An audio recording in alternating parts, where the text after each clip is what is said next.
अब देखिए हम लोग oogenesis के प्रोसेस में देखेंगे। oogenesis के 2-3 स्टेप इसमें इम्पोर्टेंस है जो हम लोग देखेंगे। पहला हमको oogenesis के प्रोसेस में देखना है कि आपका एनसीईआरटी में इसका पिक्चर भी दिया हुआ है, उसको आप देखिएगा। हम स्टेप बाय स्टेप इसको बता देते हैं। देखिए पहला क्या है, oogenesis के प्रोसेस में क्या होता है।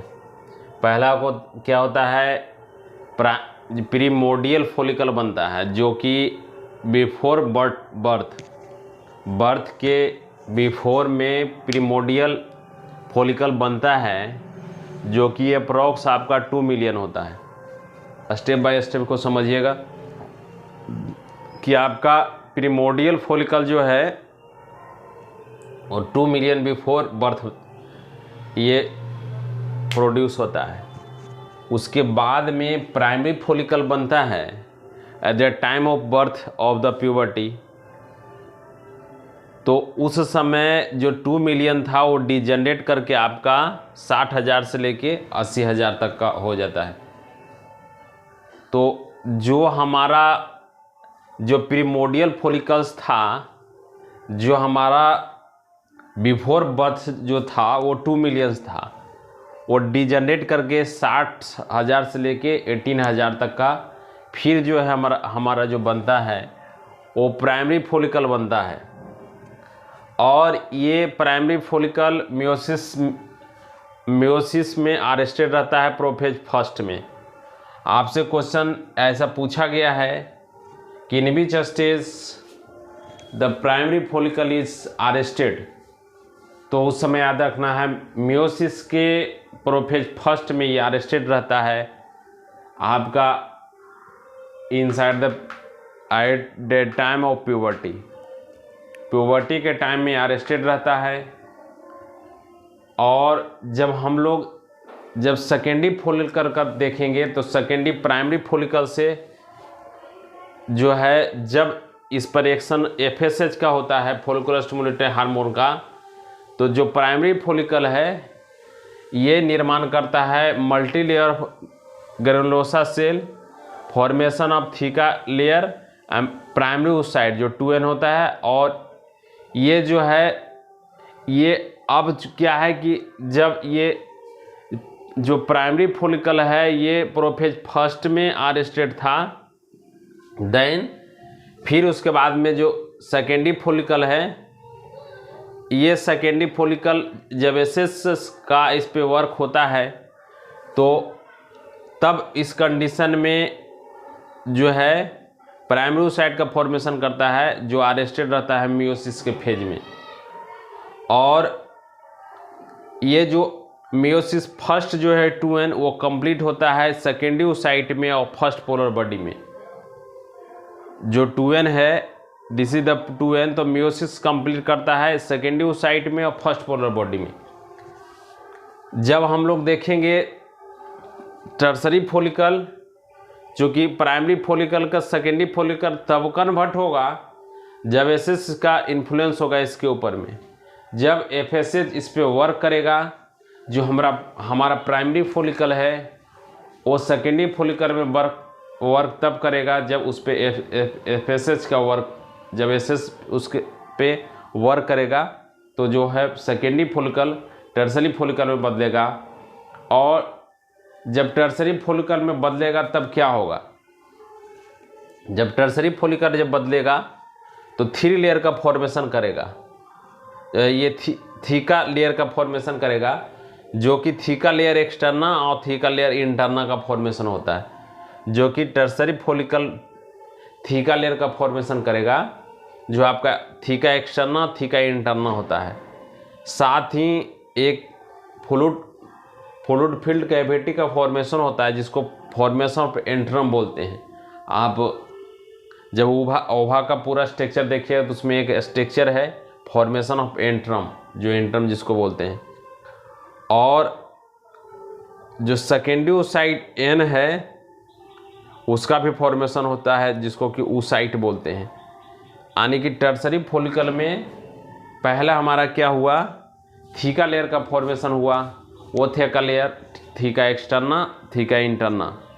सेकेंड हम लोग क्या देखे, oocyte का फॉर्मेशन हो गया जिसको कि हम लोग सेकेंडरी oocyte भी बोलते हैं। जो सेकेंडरी हमारा oocyte है जिसको कि एन बोला जाता है। अब ग्रेफियन फॉलिकल में क्या होगा, there are 4 stage of oogenesis, primary follicle, secondary follicle, tertiary follicle as well as Graafian follicle. Graafian follicle में क्या है, इसका साइज इंक्रीज करेगा और फॉलिकल का फॉर्मेशन करेगा, एंटम का फॉर्मेशन करेगा, फॉर्मेशन जोना पेलिसूडा। आप जब देखिएगा जहाँ पे फर्टिलाइजेशन का प्रोसेस बताएंगे, यह जोना पेलिसूडा का लेयर को ब्रेक डाउन करता है हमारा स्पर्म, जो हमारा हम मेल का जो स्पर्म है वो जोना पेलिसूडा लेयर को डिजनरेट करता है in the presence of enzyme. उसका सबका हम चर्चा हम लोग करेंगे। थर्ड oocyte का फॉर्मेशन करता है जो सेकेंडरी oocyte है, और यही सेकेंडरी oocyte मियोसिस सेकेंड के मेटाफेज सेकेंड में यार स्टेट रहता है, यही आपका oocyte। अब इसमें देखिए क्या होता है, जो ग्रेफियन फॉलिकल है ये एलएच के प्रेजेंस में ग्रेफियन फॉलिकल कॉर्पस लुटियम में बदलता है, और ये कॉर्पस लुटियम मेंटेन्स करता है by the help of LH act as a endocrine gland, जो कि आपका कॉर्पस लुटियम है, और रिलीज करता है प्रोजेस्टेरोन, एस्ट्रोजन, इनहिबिन। इसलिए आपसे क्वेश्चन ये भी पूछा जा सकता है कि जो है corpus luteum is secret in which type of hormone, first is a progesterone, second is estrogen and third is inhibin. So there are three hormone is secreted by the corpus luteum. अब यहाँ पे LH का, अब यहाँ पे क्या होगा कि LH अपना लेवल को डिक्रीज करेगा, तब कॉर्पस लुटियम कन्वर्ट होगा कॉर्पस एल्बिकांस में, और नॉर्मली कॉर्पस एल्बिकांस के फेज में क्या होगा कि जब यही कॉर्पस एल्बिकांस, लाइफ ऑफ कॉर्पस एल्बिकांस देखेंगे, कि जब लाइफ ऑफ कॉर्पस एल्बिकांस देखेंगे तो ये नॉर्मली साइकिल में 14 दिन इसका मेनली फेज रहता है, 14 दिन कॉर्पस एल्बिकांस, और जब एलएच का इन्फ्लुएंस होता है तो ये फिर धीरे धीरे डिजनरेट कर जाता है, और जब यही कॉर्पस एल्बिकांस जब फर्टिलाइजेशन के फेज में जाता है तो प्रेगनेंसी में ये 14 वीक तक रहता है, जहाँ पे जब एचएस आप इसी से जो हमारा ह्यूमन गोनाडोट्रोपिन हार्मोन है वो रिलीज होगा, और ये धीरे धीरे इसी के इन्फ्लुएंस के कारण फिर कॉर्पस जो लाइफ ऑफ कॉर्पस लुटियम है तो वो नॉर्मल साइकिल में 14 दिन रहता है, लेकिन जब प्रेगनेंसी के फेज में वो अप्रॉक्स 14 वीक तक रहता है उसका लाइफ स्पेन। इसलिए अगर आपसे क्वेश्चन पूछा भी जाएगा तो आपको ये भी पूछा जा सकता है कि life span of corpus luteum in normal cycle में कितना होगा, तो 14 day in the influence of LH, और प्रेगनेंसी के फेज में 14 वीक, यही याद रखना है, ये 14 डे है वो 14 वीक है, और ये जो प्लासेंटा से एचएसजी निकलता है फिर आफ्टर सम टाइम में उसके इन्फ्लुएंस के कारण डिजनरेट कर जाता है। तो this is all type of oogenesis. There are 4 stages of oogenesis. First is a primary follicle, second is a secondary follicle, third is a tertiary follicle, fourth is a graphian follicle. Primary follicle पहला है primordial follicle, secondary follicle, tertiary follicle और Graafian follicle.